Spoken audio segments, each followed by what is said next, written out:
माता लक्ष्मी का पूजन करते हो दीपावली पर, ऐसा कोई घर नहीं, सनातन धर्म में ऐसा कोई घर नहीं जहां माता लक्ष्मी का पूजन नहीं होता दीपावली पर। माता लक्ष्मी की जब पूजन करो, जैसी आपके यहाँ पूजन होती है, जैसे आपके पूर्वज करते आए, जैसे आपके घर के ब्राह्मण देवता, जैसे आपके नगर के ब्राह्मण देवता जिस भाव से पूजन कराते हो, ब्राह्मण पूजन कराने आते हो तो ठीक, ना आते हो तो आपके घर में आप स्वयं जैसे माता लक्ष्मी का पूजन करते हो वैसे करो। पर 2 दिन जो आपने धनतेरस पर जो सिक्का रखा है थाली में, वैसा की वैसा ही सिक्का आपने रूप 14 के दिन थाली में रखा है, वही की वही थाली दीपावली के दिन भी पूजन में जैसी आप पूजन जमाते हो वैसे की वैसे ही जमाओ, जैसे करते हो वैसे की वैसे ही करो। पर साथ में वो पूजन की थाली एक पाटे पर लाल वस्त्र बिछाकर, चौक पूर कर, बड़े प्रेम से अन्न का दाना रखकर वो थाली वापिस रखिए। और दीपावली के दिन भी वैसी की वैसी ही पूजन करना है। आप अपनी पूजन जैसे करते हो वैसा करो, पर साथ में वही कंकु, चावल, रोली, मोली, हल्दी सब चढ़ाकर भगवान को बड़े प्रेम से जो सिक्के रखे हैं उन सिक्कों की पूजन वैसी की वैसी करना है जो 2 दिन से आप करते आ। बस इतना याद रखें कि दीपावली के दिन जो आप लक्ष्मी का पूजन करें, उसमें लक्ष्मी जी के सीधे हाथ की ओर घी का अखंड दीप, लंबी बत्ती का, और लक्ष्मी जी के उल्टे हाथ की तरफ तेल का लंबी बाती का अखंड दीप जलाना। अखंड दीप माता लक्ष्मी का जला। लक्ष्मी जी के उल्टे हाथ पर काय का दिया आएगा? जम के बोलो, तेल का, लंबी बाती का, और सीधे हाथ पर काय का आएगा? घी का दिया।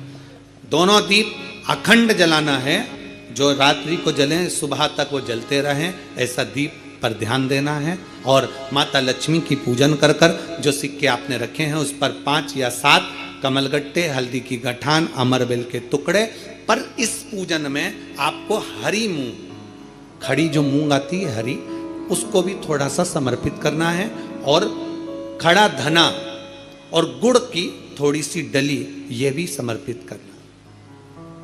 जो कमल का पुष्प हो, जो पुष्प आपके पास में हो लाल कलर का, वो माता लक्ष्मी को समर्पित करना है।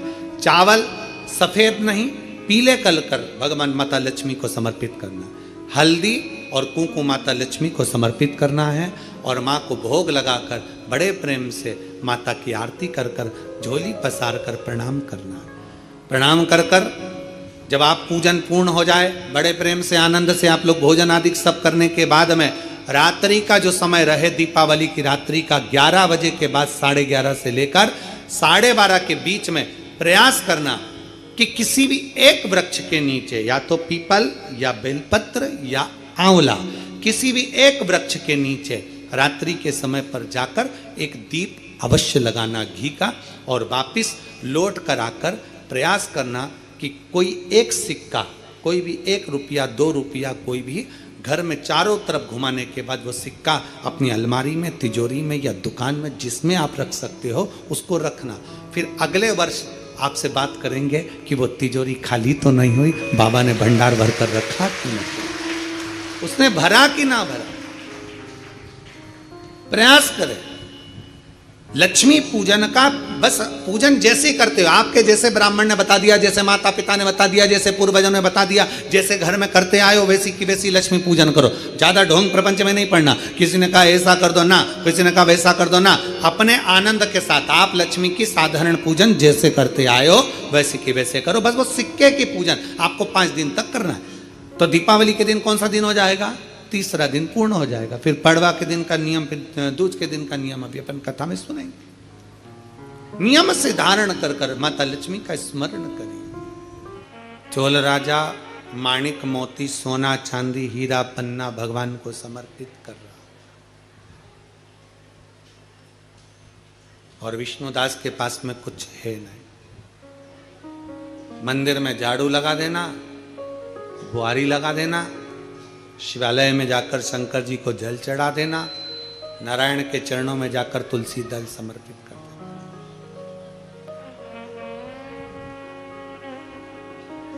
भगवान नारायण के मंदिर में जाकर तुलसी का दल दे दे, जल समर्पित कर।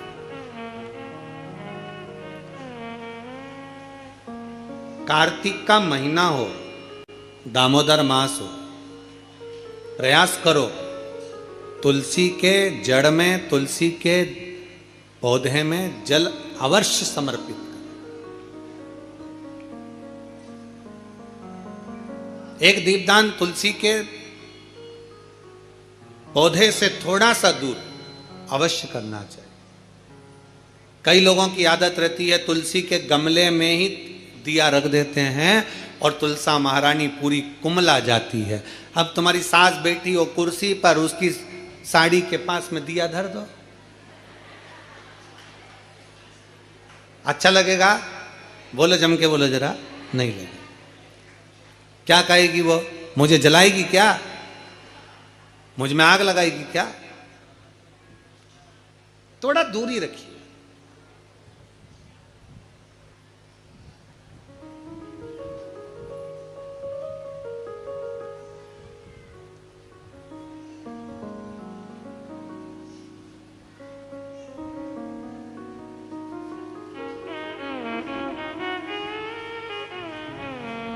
कल हमसे कोई पूछ रहा था, गुरुजी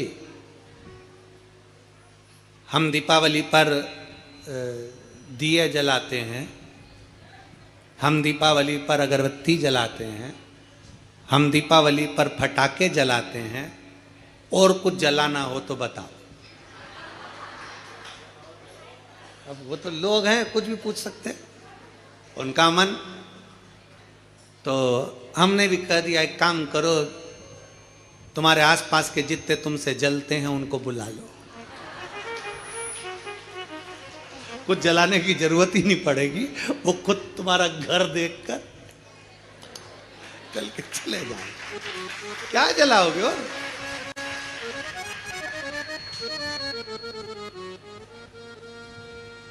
शिव महापुराण की कथा कहती है दूसरे का वैभव देखकर कभी मत जलो,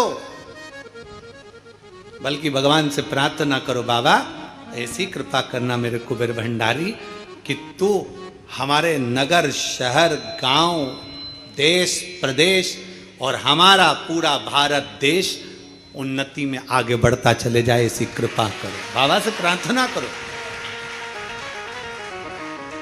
ये भीतर की प्रार्थना है, अपने भीतर की प्रार्थना।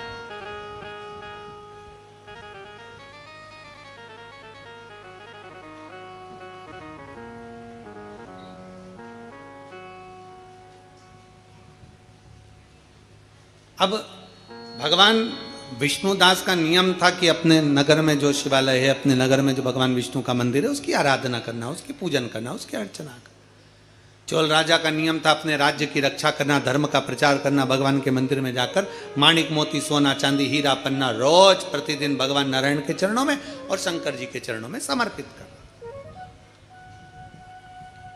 धर्म का प्रचार करना एक राजा को उद्देश्य होना चाहिए।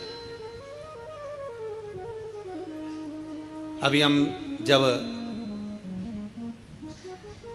परसों के दिन शाम के समय पर हमारे मध्य प्रदेश के माननीय मुख्यमंत्री जी से मिलने के लिए जब उनके निजी निवास पर पहुँचे, कुछ बधाइयाँ देना थी कि संतों के लिए उन्होंने उज्जैन कुंभ के मेले में संतों के लिए, साधुओं के लिए, तपस्वियों के लिए एक सुंदर निर्णय उन्होंने लिया कि यहाँ संत साधु जैसे हरिद्वार में हमेशा रहते हैं, प्रयाग में हमेशा रहते हैं, ऐसे उज्जैन में भी संत साधु अपने अखाड़ों के साथ साल भर हमेशा रहें, उसके लिए उन्होंने व्यवस्था की।